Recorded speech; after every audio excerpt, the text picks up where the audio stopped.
Hello everyone, and welcome back to our channel, where we dive deep into South Africa's most important political stories.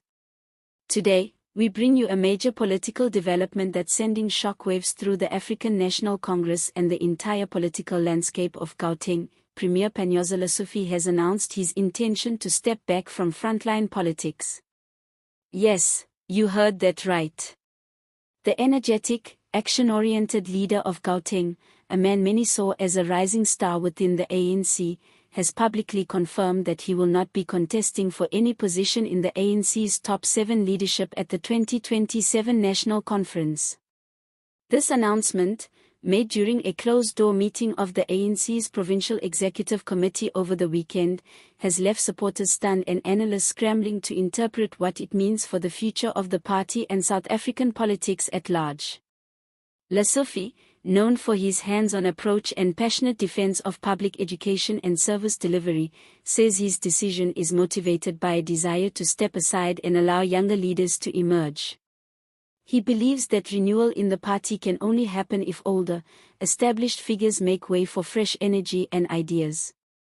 He's also expressed a wish to pursue other forms of public service, although exactly what that means remains unclear. Now let's take a moment to consider what this move really represents. This is not just a routine retirement or reshuffle, this is the voluntary withdrawal of one of the ANC's most charismatic and visible provincial leaders.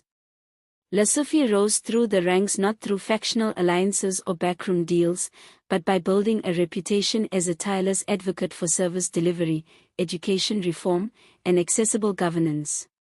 In many ways, he's been a stabilizing force in a province that has been no stranger to internal party battles and factional tension. But the timing of his decision is what really adds to the drama. The ANC is gearing up for a critical national conference in 2027, a conference that many see as a defining moment for the party's survival and relevance in a changing South Africa. Lesufi's name was already being whispered as a potential top 7 candidate, someone who could potentially step into a national leadership role and help restore public trust in the ANC brand. For his supporters, this was the trajectory they were counting on. So when Lesufi said, "I won't be contesting for any top 7 position," it hit hard. The African National Congress Youth League in Soweto didn't hold back. A member was quoted saying, "This is a significant setback for the ANC. We had high hopes that our comrade Lesufi would assume a position of national leadership. His leadership has always been about action and delivery. And that's the key phrase here, action and delivery." For many, Lesufi embodied what governance should look like: presence on the ground, attention to service needs, and a refusal to be bogged down by endless political wrangling. That kind of leadership is rare, especially in today's political climate where party politics often takes precedence over public service. Political analysts are already speculating on what this move could mean for the internal power dynamics within the ANC, especially in Gauteng. Lesufi's absence could open the door for other factions to rise, but it could also lead to fragmentation. He was, in many ways, a bridge between the various ANC structures in the province, someone who could rally support across ideological lines. Without his influence, we might see renewed tensions within the provincial ANC, with competing interests jostling for dominance. But here's another layer to this story: is Lesufi really stepping away for good? Or is this a strategic retreat? Some observers suggest that by bowing out now, he avoids getting caught in pre-conference infighting, preserving his credibility and keeping his options open for future leadership roles. It's worth remembering that Lesufi hasn't ruled out staying involved in other parts of the party or government. Could he be eyeing a ministerial post? Or a diplomatic role? We just don't know yet. Another concern raised by insiders is the message this sends to ANC supporters. At a time when the party is battling dwindling public trust, internal fragmentation, and fierce electoral competition, seeing one of its most effective leaders stepping aside could feed into a narrative of instability and retreat.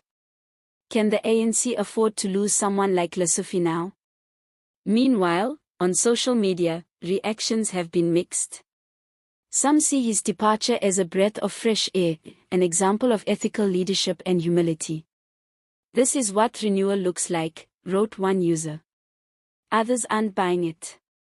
They argue that it's another sign that experienced, capable leaders are being pushed out or choosing to escape the internal dysfunction of the party. There's also a very human angle here.